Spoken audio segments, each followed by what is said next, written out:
Before everything fell apart, my life looked perfect. A steady job, a beautiful house, a wife I trusted, and a daughter I adored. I worked as a construction project manager for almost 20 years. Long hours, late nights, but I didn't mind. Every paycheck went toward building a future for my family. Karen, my wife, worked part-time at a dental office. She said she wanted more time for our daughter, Lily. But most days, she spent her afternoons at cafes with friends. Still, I never complained. I believed love meant carrying the heavier load in silence. I paid for everything: the mortgage, cars, vacations, and Lily's private school. She had dance lessons, summer camps, the best of everything. Her laughter filled the house, and that was enough for me. But happiness has cracks you don't notice until it shatters. One night, I came home early from a project site. Karen's car was outside, but the lights upstairs were dim. I heard laughter, a man's voice. When I opened the bedroom door, my world ended. It was Ethan, her coworker. The man who'd been helping her with work stress. I stood frozen, heart pounding, air thick like smoke. Karen screamed my name, but it didn't matter anymore. Everything I had built crumbled in one heartbeat. The divorce was long and brutal. 18 months of lawyers, courtrooms, and accusations. She wanted alimony, child support, the house, everything. Her lawyer painted me as a cold workaholic who drove her away. I spent over $40,000 fighting just to keep what was mine. But what hurt most wasn't the money, it was Lily. She was 19, in college, and caught between us. Karen whispered lies into her ear. Your father doesn't care about us. He's hiding money. She and I might lose everything because of him. And slowly, I became the villain in my own daughter's eyes. I still paid for her tuition, her apartment, her car, everything she needed. But her calls grew shorter, colder. Thanks, Dad, replaced love you. Photos online showed her smiling with her mom and Ethan. Family dinners, holidays, birthdays, I wasn't invited. It was as if I had died, and no one told me. Still, I tried. I sent care packages, texted her encouragement before exams. She rarely replied, but I hoped one day she would see the truth. That her father never stopped loving her, no matter how much she pushed away. When I remarried years later, to Linda, she tried to include Lily. Invitations, gifts, kind words, all ignored. To Lily, we were Dad and his new wife. No warmth, no recognition, just distance. I told myself it was just a phase. That someday she'd understand. But deep down I knew. The more I gave, the further she drifted. And every time I saw her face in a photo with Ethan, smiling like he'd saved her, a part of me wondered when I stopped being her father. Maybe the night I opened that door. Maybe the day I stayed silent when she stopped calling me Dad. Either way, something broke, and I didn't know how to fix it. After the divorce, Karen moved in with Ethan. They bought fancy furniture and posted smiling photos online. He had that salesman charm, loud laughter, shiny car, perfect suits. Everyone thought he was successful, but I knew his type. Smooth talk, no substance. He liked to impress, not commit. Still, Karen fell for it, and so did Lily. At first, Lily kept her distance from both of us. But slowly, her visits to her mother's house became longer. Her calls to me became shorter. I noticed the change in her tone. Less warmth, more judgment. She started quoting Ethan like he was some kind of guru. Ethan says hard work isn't everything. Ethan says happiness matters more than money. Funny, coming from a man living off commissions and charm. Meanwhile, I was working overtime to cover her bills. Her rent, tuition, insurance, phone, even her gas. Every check I wrote felt like a thread connecting us. And every cold reply from her cut that thread thinner. When I called, she'd sigh before answering. I'm busy, Dad. Can we talk later? Later never came. On her social media, there were countless pictures with Ethan. Family dinners, road trips, Christmas parties, all smiles. Sometimes she'd caption them, "Grateful for real family." The word real hit harder than any insult. I stopped commenting, stopped liking the posts, but I never stopped paying. When her car broke down, I sent her money. When her roommate moved out, I paid the higher rent. When she wanted a new laptop, I bought it overnight. I thought money could fix what words couldn't, but all it did was make her see me as an ATM. Linda tried to warn me. She doesn't call because she loves you, David. She calls because she needs you. I didn't want to believe that. I told her Lily was just young, still hurting from the divorce. But then came Thanksgiving. I invited Lily and Karen, hopping to be civil. Lily didn't even respond. She spent the holiday at a restaurant with Ethan and her mom. I saw the photos that night, the three of them raising glasses, laughing. Ethan's arm around her shoulders, like he owned that role. I sat in my kitchen, a plate of untouched turkey in front of me. Linda tried to make conversation, but I couldn't speak. It wasn't about jealousy. It was about being erased. My own daughter rewriting her life, removing me from every memory. When Christmas came, I mailed her a gift card and a note. It came back unopened. She posted a story later that day, Ethan giving her a new bracelet. The caption read, "The man who's always been there for me." I laughed, not because it was funny, but because it hurt too much to cry. I had built her world, and she had given the credit to someone else. Still, I couldn't stop caring. Every time she called, no matter how cold she sounded, I picked up. Because even when your child forgets who you are, you never stop hoping they'll remember. And that hope kept me paying. Even when love was no longer part of the transaction. The calls always started the same way. "Hi, Dad," she'd say sweetly, her voice suddenly gentle again. I could always tell when she needed something. It wasn't love in her tone, it was strategy. She had learned how to use kindness like a weapon. "Dad, my laptop is dying.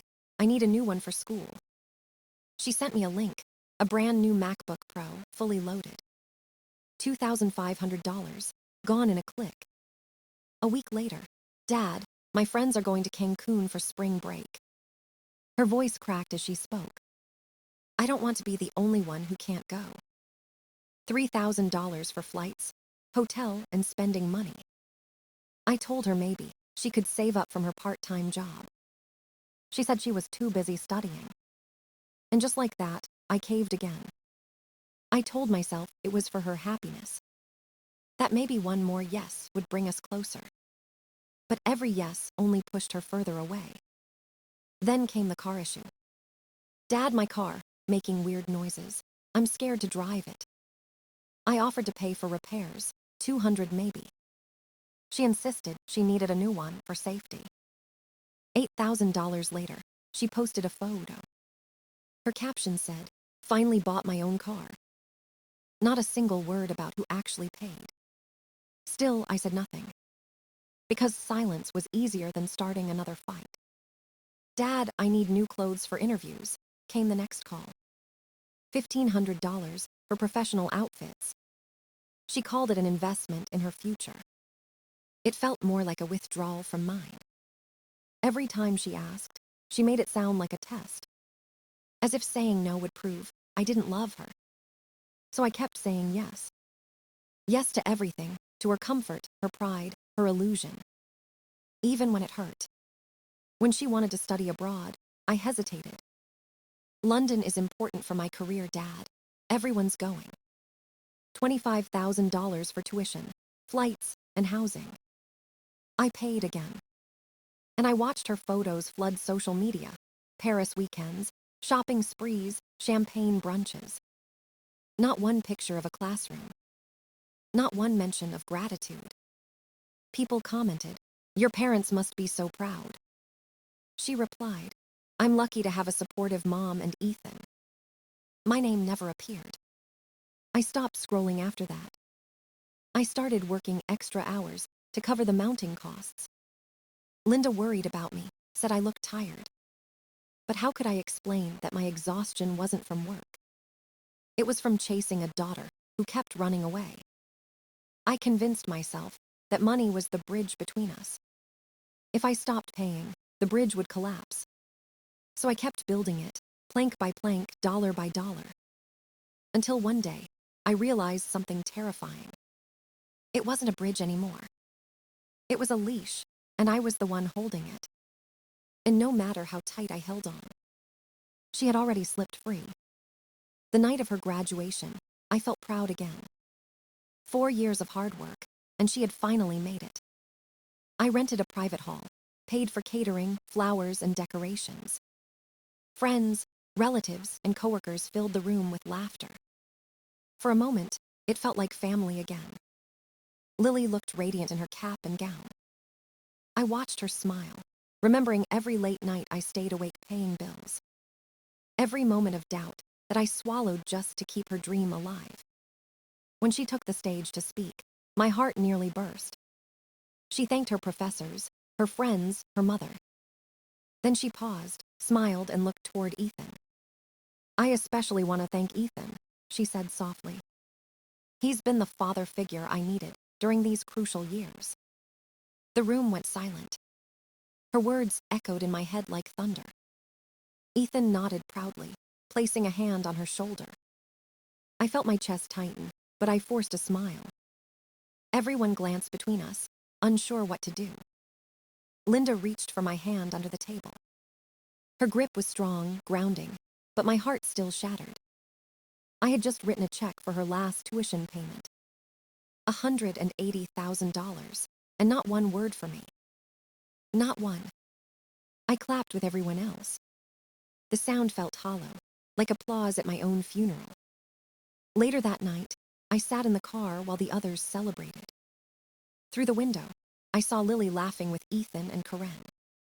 The man who broke my marriage now stood where I used to, holding my daughter's hand, giving her the fatherly smile that used to be mine. When she hugged him, I turned the key and drove away. Linda didn't speak until we got home. She set her purse down, then turned to me. "You can't keep doing this, David," she said quietly. "She's using you." I wanted to argue, but I couldn't. Because I knew she was right. Every time Lily needed something, I gave without question. Every time she hurt me, I forgave her instantly. I thought that was love. But it was fear. Fear of losing her completely. Linda's eyes softened. "You've already lost her," she whispered. "She doesn't see you as a father anymore, just as a wallet." Her words cut deep, but they were true. I lay awake that night replaying Lily's speech.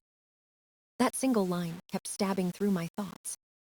He's been the father figure I needed. I realized then that I couldn't buy her love anymore. That my kindness had turned into permission. Permission for her to treat me like I didn't matter.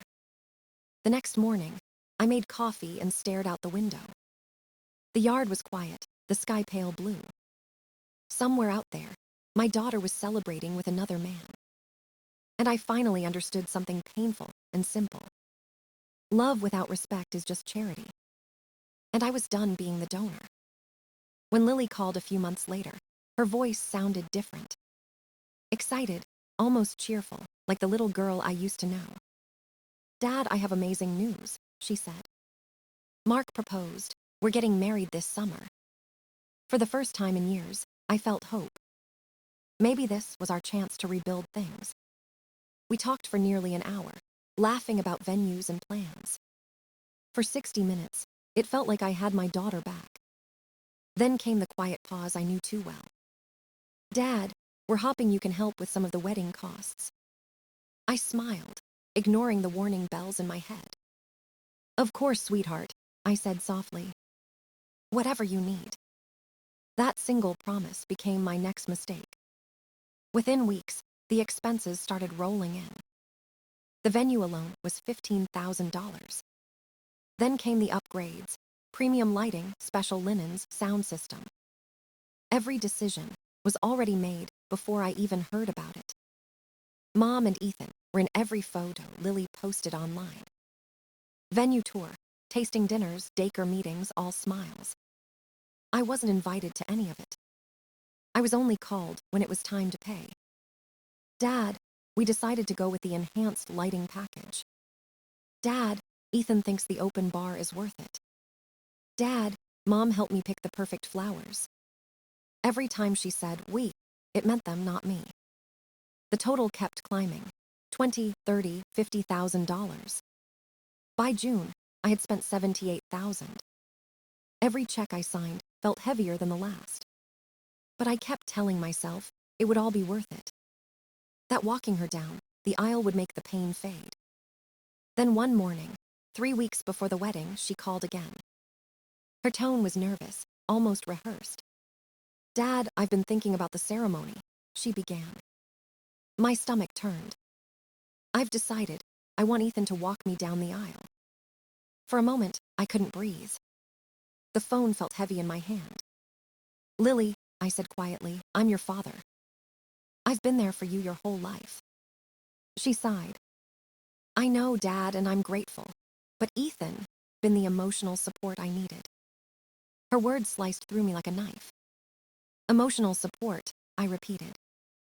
The man who destroyed my family would now take my place. I tried to reason with her, but she didn't listen. Please don't make this about money, she said. This is about who's been there for me. That night, I sat in my office surrounded by receipts and contracts. $78,000 of sacrifice. And not 1 ounce of respect. When Linda asked what I would do, I stared at the invoices.